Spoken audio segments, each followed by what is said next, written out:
마태복음 6장 25절부터 34절 말씀 제가 봉독하겠습니다.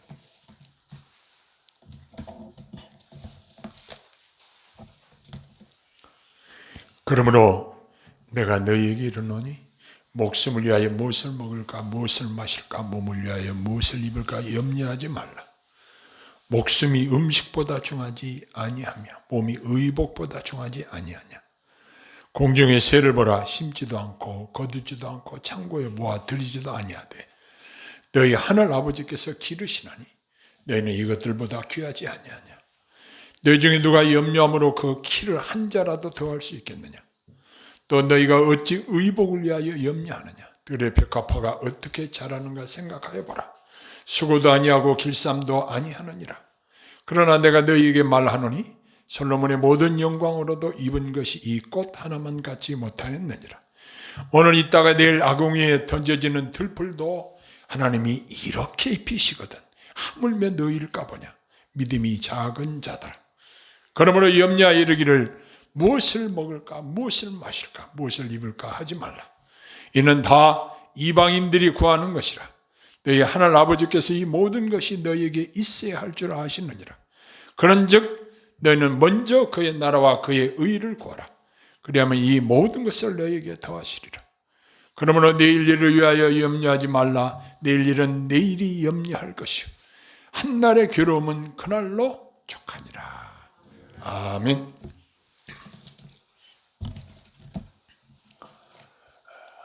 우리나라는 지정학적으로 또 역사적으로 외세의 침입이 많았던 경험이 있어서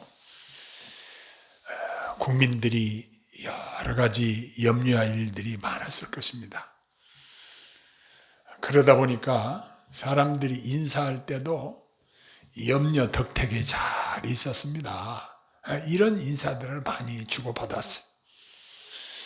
그러나 하나님의 자녀들이 이 땅에서 여러 가지 일들로 염려하지 말아야 하는 것은 예수님의 명령이고 예수님이 주신 지혜라는 사실을 오늘 본문에서 발견하게 됩니다. 이 땅의 일들에 대하여 마음으로 불안해하고 괴로워하며 믿지 못하여 염려하는 죄만큼 주님이 제자들에게 진지하게 경고하신 죄는 별로 없습니다. 그런데 사람들이 염려하는 것을 죄로 여기지 않습니다. 내가 염려했다고 무슨 죄를 지은 걸로 생각하는 사람이 누가 있겠습니까? 아무도 없습니다. 그러나 주님이 염려하지 말라 했는데 염려했으면 주님 말씀을 어긴 거예요. 염려하지 말라는 것은 주님께서 이렇게 반복해서 성경에 명하신 것입니다. 앞으로 닥칠 일에 대해 염려하는 것은 주님이 나를 사랑하시고 우리를 지키시겠다는 그 약속들에 대한 불신으로부터 나오는 것이기 때문에 주님을 섭섭하게 해드리는 것입니다. 장래에 대한 염려는 주님께 맡겨버리고 우리는 염려하지 말아야 한다는 사실입니다.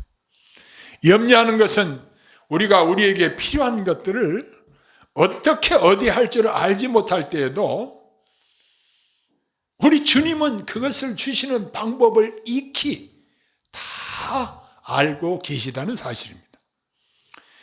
그러므로 이제 믿음으로 염려를 주께 맡겨드리고 우리 모두 주님 안에서 평안을 누리면서 살아야 할 것입니다.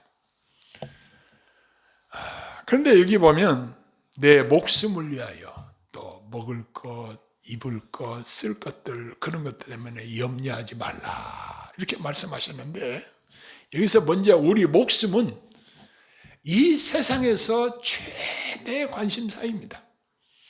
주님의 깊으신 뜻대로 우리의 목숨을 길게 하시든지 짧게 하시든지 간에 우리는 주님께 맡겨 드려야 합니다. 우리의 수명은 의사의 손에 있는 것이 아니라 주님의 손에 있습니다. 주님은 우리 생명을 유지하는 데 필요한 모든 것들을 우리를 사랑하시는 주님이 친히 공급하심을 믿어야 합니다. 그러므로 내일 일을 위하여 염려하지 말아야 하는데, 이러한 염려를 극복할 수 있는 처방이 무엇일까요? 바로 주님이 주신 믿음으로 염려를 극복해야 한다는 사실입니다. 예수님은 그 이유를 친절하게 설명을 해 주십니다. 25절에 목숨이 음식보다 중하지 아니하며 몸이 음식보다 중하지 아니하냐, 이렇게 말씀하십니다. 자, 음식, 우리가 입는 옷, 우리 목숨을 위한 것입니다. 우리 몸을 위한 것입니다. 이 사실은 음식과 의복에 대해서 하나님을 신뢰함으로 이러한 문제들에서 염려를 다 내려놓고 안심하도록 예수님은 제자들을 격려하고 계십니다. 하나님은 우리에게 생명을 주셨고 이 땅에 태어나서 살아갈 수 있도록 우리에게 몸을 주셨습니다. 그렇다면 그분이 우리를 위해서 무엇을 못하시겠습니까? 그 무엇을 아끼시겠습니까? 철저하게 우리를 보호하시고 사랑하시는 하나님께서 우리가 필요로 하는 좋은 것들을 우리에게 공급하실 것이라는 사실입니다. 우리 예수님은 이 문제에 대해서 우리가 믿음을 가지도록 아주 친절하게 예증을 들어서 우리에게 설명해 주고 계십니다. 공중의 새와 들의 백합화를 예로 들어서 설명하고 계십니다. 새들을 보고 염려를 극복하고 주님을 신뢰하는 법을 배우라는 것입니다. 다양한 종류의 새들을 천부께서 기르신다는 것입니다. 그런데 새들은 아무런 염려나 계획이 없이도 길러지고 있다는 사실입니다. 그 새들은 심지도 않고 창고에 모아들이지도 않고 먹을 것이 부족함이 없이 준비되어 있습니다. 매일같이 때를 맞춰서 양식이 그 새들을 위하여 준비되어 있습니다. 새들은 먹을 것을 마련해 주시는 하나님이 창고에 몇 가마니씩 겨울에 먹을 것을 저장해 두는 것도 아닌데 하나님이 다 그 새들을 굶기지 아니하시고 먹이신다는 것입니다. 바로 주님은 우리가 주님을 믿도록 이렇게 우리에게 지혜를 주시고 확실하게 도와주십니다. 자, 저와 여러분들은 새들과 비교할 때 어떻습니까? 공중 나는 새를 보라. 농사하지 않고 거두어들이지도 않아도 먹을 것 갖고 염려하지 않고 걱정하지 않지 않느냐? 너희들이 공중의 새보다도 귀하지 아니하냐? 저와 여러분들은 예수님의 피값을 지불하시고 구원하신 바 된 참으로 존귀한 성도들입니다. 그러므로 천국의 상속자가 된 하나님의 자녀들이 하나님 편에서 보실 때 얼마나 귀한지 모릅니다. 사람들이 볼 때는 그렇게 많은 사람들 뭐가 귀하냐 이렇게 생각할지도 모르지만 우리 하나님의 자녀들, 하나님의 백성들은 하나님이 보실 때 너무너무 소중하게 여기신다는 사실을 기억해야 할 것입니다. 새들은 먹을 것 때문에 염려하지 않고 즐겁게 노래를 부르면서 즐거운 삶을 누립니다. 저와 여러분들 새들을 바라보면서 나를 도우시는 주님을 믿음으로 바라보고 주님이 주신 것들을 누리면서 주님을 찬양하면서 사는 법을 배워야 합니다. 무엇을 입을까 염려하지 말라고 그러는데 요즘 날씨가 앞으로 이제 좀 추워지겠죠. 오늘은 별로 춥지 않습니다만 계절이 바뀌면 옷을 꺼내서 입으려고 하면 아무래도 옛날에 산 옷들은 좀 입기가 좀 그런 경우들이 있습니다. 그래서 무엇을 입을까? 무슨 옷을 입고 나갈까? 오늘 교회 갈 때는 무슨 옷을 입을까? 너무 오래 입어서 낡은 옷들을 걸치고 나가기가 마음이 내키지 않을 때 고민이 될 때도 있겠죠. 그런데 우리 예수님께서는 들의 백합화를 예정으로 들어서 이 부분을 우리에게 가르치시고 있습니다. 오늘 있다가 내일 아궁이에 던지는 들풀도 그것들이 수고 길쌈 안 하고 옷을 안 만들어도 하나님이 이렇게 입히시는데 우리는 무엇을 입을까 염려할 필요가 없다는 것입니다. 백합화는 과거 최고의 부귀 영화를 누렸던 솔로몬의 모든 영광으로도 입은 것이 백합화의 이 꽃 하나만 갖지 못하였느니라. 이렇게 예수님께서는 아주 명백하게 우리에게 설명해 주고 계십니다. 그러므로 하나님의 친자녀들을 하나님이 친히 입히신다는 사실입니다. 만약 우리가 믿음을 더 많이 가진다면 우리는 더 적게 염려할 것입니다. 자, 그러고 보면 어떻습니까? 우리에게 정말 무용지물 쓸데없는 것이 무엇일까요? 오히려 주님의 마음을 섭섭하게 하는 것이 무엇일까요? 내 마음에 염려하는 것이라는 사실입니다.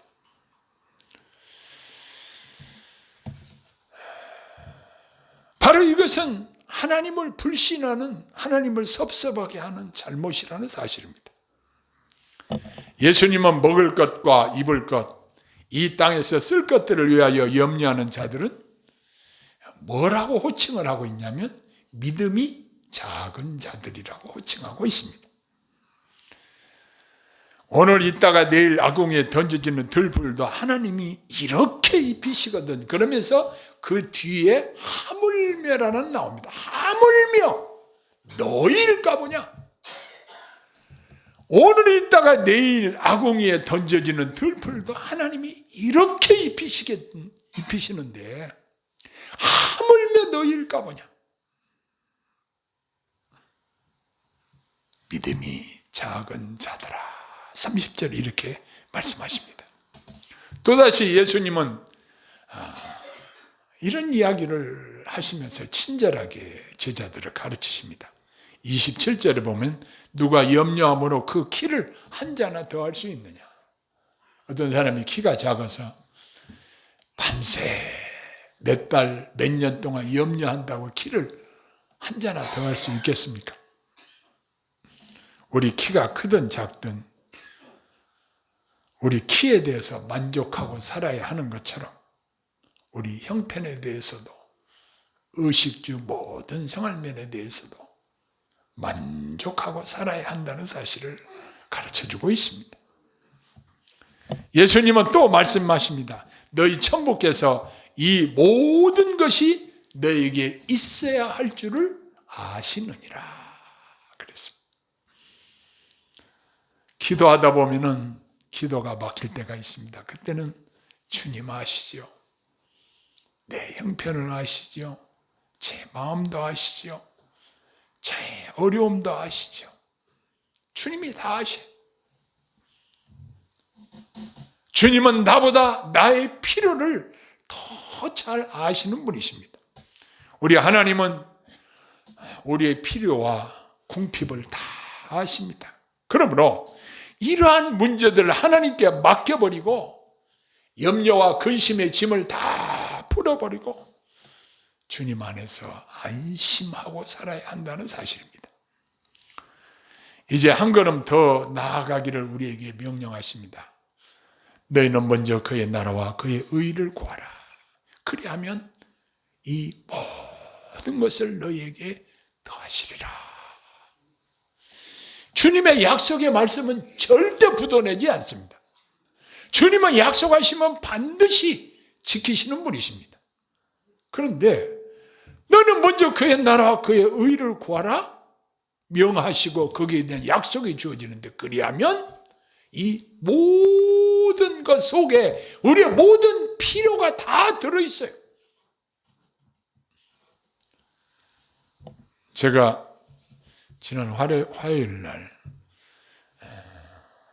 오랫동안 알아온 천식 때문에 고생했는데 지난번에 하나님이 고쳐주셔서 아주 깨끗이 나았는데 코로나를 앓고 난 뒤에 가래가 더 심해지고 기침이 나오고 그래서 제 담당 주치의가 저한테 입원해서 본격적으로 좀 치료를 하십시다.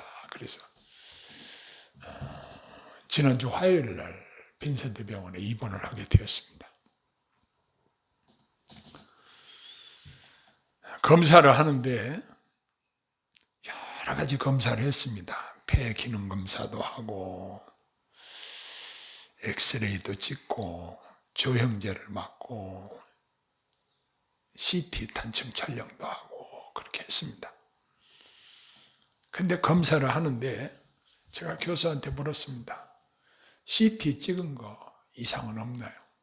그랬더니 그 교수가 하는 말이 아직 이상 소견이 발견되지 않았습니다. 그러더라고요. 저희 어머니가 69세에 폐암으로 가셨기 때문에 제가 가족력이 있거든요. 그런데 제가 이렇게 호흡기가 안 좋아질 때면은 우리 어머니처럼 나도 폐가 빨리 망가지지 않나 하는 이런 염려가 엄습해 올 때가 있어요. 그래서 교수한테 물어봤더니 아무 이상 소견이 없대. 감사하더라고요. 그래서 제가 화요일 날 입원하면서 제가 주일날 설교를 하고 교회에 나가야 되는데 목사인데 외출이 가능합니까? 물어봤더니 요즘은 코로나 시대라 외출이 안 된대요. 한 몇 시간만 외출을 좀 허용해 달라고 그래요. 그럼 나 토요일 날 퇴원합니다. 그런데 하나님이 급속하게 치료해 주셔서 아주 호전이 빨리 됐어요. 그래서 의사가 청진기를 대서 딱 보더니 좋아졌네요. 토요일 날 퇴원하세요.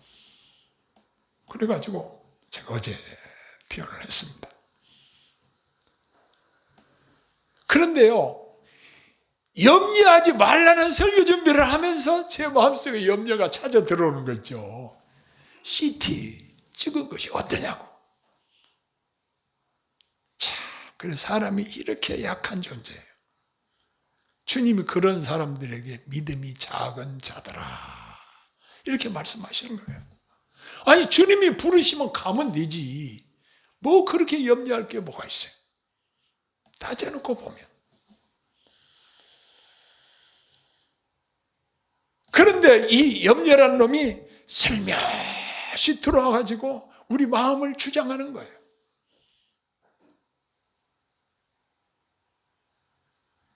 이렇게 사람이 연약하고 이렇게 믿음이 부족하다는 것을 새삼 깨닫게 됐어요. 저뿐만 아니고 제 아내도 오목 가슴이 아파가지고 순환기 이상이 있는가 그래서 같이 와가지고 정밀 진단을 받아봤어요. 그랬더니 너무 깨끗하대.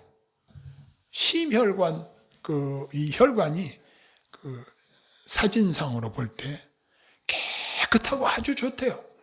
그래가지고 하나님께 영광 돌리고 감사했어요. 이게 나이가 먹다 보면은 자꾸 이제 몸이 이상들이 생기고 자꾸 그러는데 하나님께서 제게 주신 지혜는 병원도 하나님이 세우신 치료기관이라는 사실을 생각하고 어떤 분들은 믿음으로 기도해서 치료를 해야지 무슨 병원에 가느냐고 이렇게 말하는 사람들이 있어요. 그렇게 하면 얼마나 좋겠어요. 그렇게 안 될 때도 있어요. 그럼 어떻게 해야 될까요? 하나님이 주신 일반 은총이 있어요.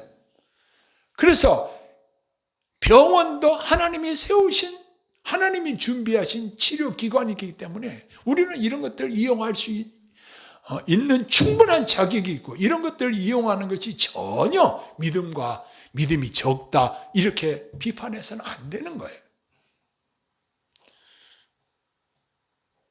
그래서 제가 거기 입원해 있으면서 2인실에 입원해 있었는데 제 옆에 35세 된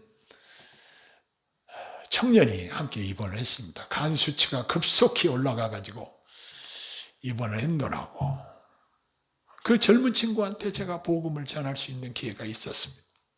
이 사람이 마치 준비된 것처럼 제가 전하는 복음을 어찌나 잘 흡수하고 받아들이고 믿음으로 이렇게 수용을 하더라고요. 전혀 교회에 나간 사람이 아닌데, 야, 하나님이 이 사람에게 복음 전하라고 저를 거기서 보낸 모양이다.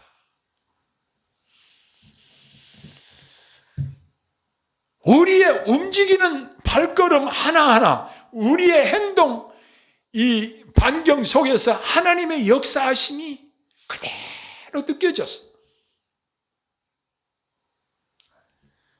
여러분 지금 제 얼굴을 볼 때 환자 같아요? 아닌 것 같죠? 하나님이 급속하게 치료하셔서 오늘 이렇게 여러분 앞에서 설교할 수 있게 된 것도 얼마나 감사한지 몰라요. 이제 하나님께서는 추수감사절을 통해서 우리가 새롭게 기억해야 될 것은 곡식만 추수하는 것이 우리의 임무가 아니라 영혼을 추수하는 일에 우리가 관심을 가져야 된다는 사실을 생각을 했습니다. 여러분 농사 지어보신 경험들이 있으십니까?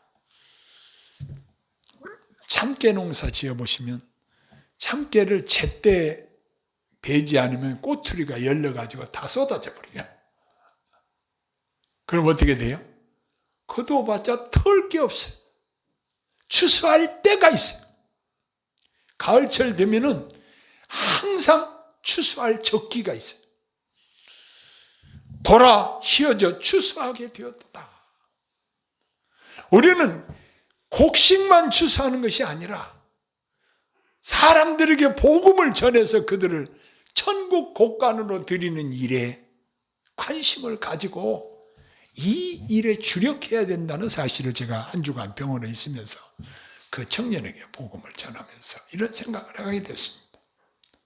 근데 그것을 하나님이 이렇게 적재적소에 사람을 만나게 하시고 마음을 열어주시고 말씀을 듣게 하시고 믿음으로 수용하게 하시고 그리고 함께 기도할 수 있는 단계까지 이렇게 하시는 것을 보고 전도는 내가 하는 것이 아니라 하나님이 친히 하시고 하나님이 친히 구원하시는구나. 우리는 다만 도구로 사용되어지는 것밖에 없습니다. 우리가 겨울이 오기 전에 김장도 하고 월동 준비를 하는데 이 세상의 마지막이 오기 전에 저 여러분에게 주신 복음을 나를 통해서 다른 사람들에게 전달해 돼서 그들을 구원한다고 한다면 이것이 영혼을 추수하는 일입니다. 신천지 사람들은 추수꾼이라고 해서 기성교회에 자기 사람들을 몰래 투입을 해가지고 기성교인들을 자기 종교 집단으로 빼갑니다. 그래서 그 사람들을 추수꾼이라고 합니다. 그건 도둑질이고 우리가 믿지 않는 사람들에게 복음을 전해서 그들을 천국 갈 수 있도록 하는 이 일은 참으로 중요한 일이고 우리가 반드시 해야 되는 일이라는 사실입니다.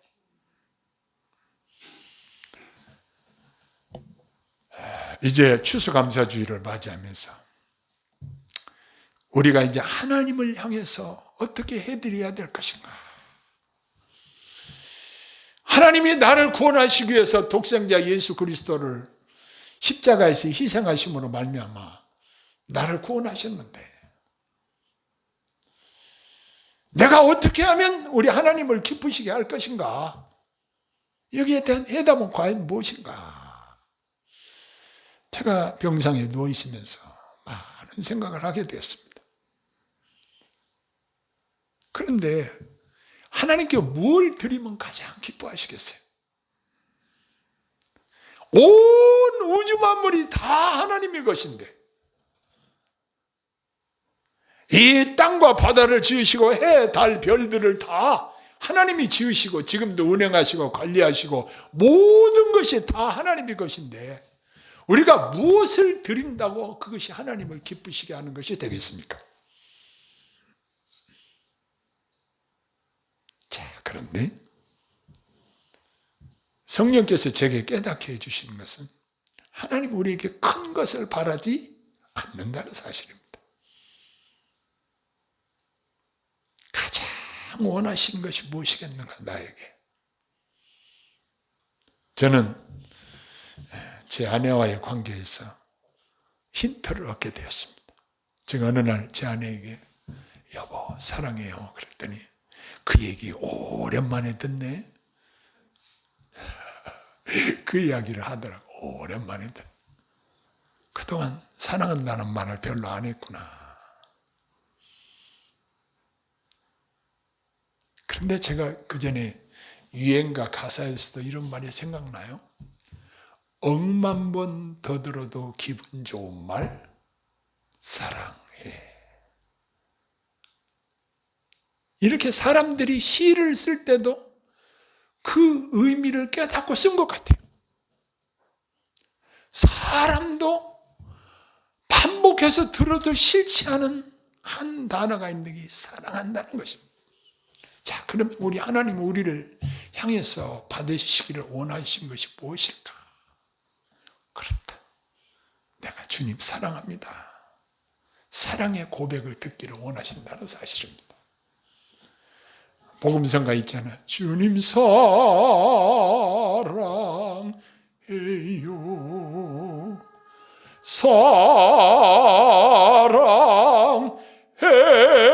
사랑해요. 주님 사랑해요. 이 한마디가 주님을 기쁘시게 하는데 이 주님 사랑한다는 말을 입에 달고 살아야 되겠구나. 이런 지혜를 주시더라고요. 여러분 돈이 얼마나 들어갈까요? 주님 사랑한다는 표현을 하는데 돈이 얼마나 들어갑니까?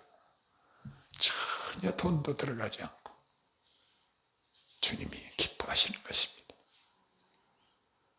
그 다음에 추수감사주의를 맞아서 꼭 잊지 말아야 될 것은 무엇일까요? 저희 동역자 중에 한 사람이 일을 하다가 기계에 손가락을 다친 적이 손가락이 몇 개가 절단이 됐어요. 이게 손끝처럼 예민한 곳이 없습니다. 사람들이 여기 신경이 다 이게 밀집되어 있습니다. 맹인들도 손끝으로 점자를 이렇게 찍어가지고 다 글자를 볼 정도로 손끝은 신경이 집중되어 있습니다. 얼마나 아프겠어요. 너무너무 아프죠. 사랑하는 동역자가 이렇게 손가락 몇 개가 절단이 됐다는 소식을 듣고 제가 우리 시찰안에 시찰장 목사님께 그런 이야기를 했어요. 그랬더니 그분이 한 100만 원 거기 개척교회 목사님한테 보내드리고 그때 제 아내가 그 이야기를 듣고 이건 절대 자랑이 아닙니다. 금일봉을 보내드렸습니다. 그랬더니 이분이 제가 병원에 있는 동안에 저희 집을 방문했더라고요. 돈 10만 원짜리 봉투 하나 하고 사과 한 박스를 사고 와서 저는 없는데 제 아내하고 그 목사님 사모님이 오셔서 한 몇 시간 교제를 나누고 갔다는 이야기를 들었어요. 별거 아닌데 감사를 표현할 수 있는 그 마음을 저는 높이 평가를 했어요. 근데 제 아내가 그 이야기를 우리 큰아들하고 이야기를 나눴어요. 근데 큰아들 교회에서 오늘 추수감사주일에 나온 헌금은 전부 일부로 이제 전달을 하겠다. 이런 설교를 지난주일에 하더라고요. 그런데 저한테 전화가 왔어요. 어제 저녁에. 아버지, 그 목사님 주소하고 그 인적사항 좀 보내주세요. 그래서 내가 보내줬어요. 저희 아들 교회에서 좀 후원을 하려고 그러는가 봐요. 이야, 감사를 하게 되면 더 감사할 수 있는 조건들을 우리에게 얻게 하시는 것이다. 이것을 생각하게 되세요. 인간 대 인간의 관계에서도 내가 어떤 은혜를 입었으면 거기에 대해서 감사를 하게 되면 서로 좋은 관계가 유지가 되는 것입니다. 그런데 하나님과 우리 성도와의 관계에서 하나님이 우리에게 은혜를 베푸셨을 때 내가 주님께 감사와 사랑을 표현해드리면 우리 하나님이 얼마나 기뻐하실까, 이런 생각을 하게 됐습니다. 여러분, 한번 내가 앞으로 생을 살면서 어떻게 살아야 될 것인가, 추수감사주일만 아니라 우리 삶의 현장에서 내가 눈에 보이지 않는 하나님께 어떻게 감사를 표현해 드릴 것인가. 여러분, 내 자식이 어디 가서 어떤 융숭한 후한 대접을 받고 왔다고 한다면 어떻게 그 고마움을 잊을 수 있겠습니까? 우리가 하나님의 자녀들, 하나님의 지체들에게 사랑을 베풀 때에 감사하는 마음으로, 빚진 자의 심정으로 사랑을 베풀 때에 하나님이 그걸 보시고 은혜와 축복으로 갚아주시는 줄로 믿습니다. 이건 제가 며칠 사이에 배운 놀라운 하나님의 지혜. 오늘 두 가지 단어만 기억을 하십시다. 주님께 사랑한다는 말을 달고 사십시다. 그리고 주님께 감사를 표현하십시다. 주님이 여러분들을 기쁘게 받으시고 놀라운 은혜와 축복으로 갚아주실 줄로 믿습니다. 기도하겠습니다. 하나님 아버지, 오늘 추수감사주일을 맞이해서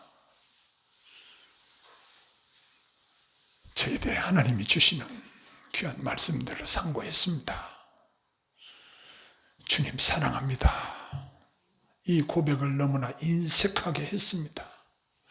용서하시고 날마다 우리 입술에 주님 사랑한다는 표현이 끊이지 않게 하시고 주님께 감사가 인색하지 않도록 하시고 우리 사랑하는 지체들에게 사랑을 베풀 수 있도록 주께서 저희들에게 은혜를 허락하여 주시옵소서. 예수님 이름으로 간절히 기도하옵나이다. 아멘.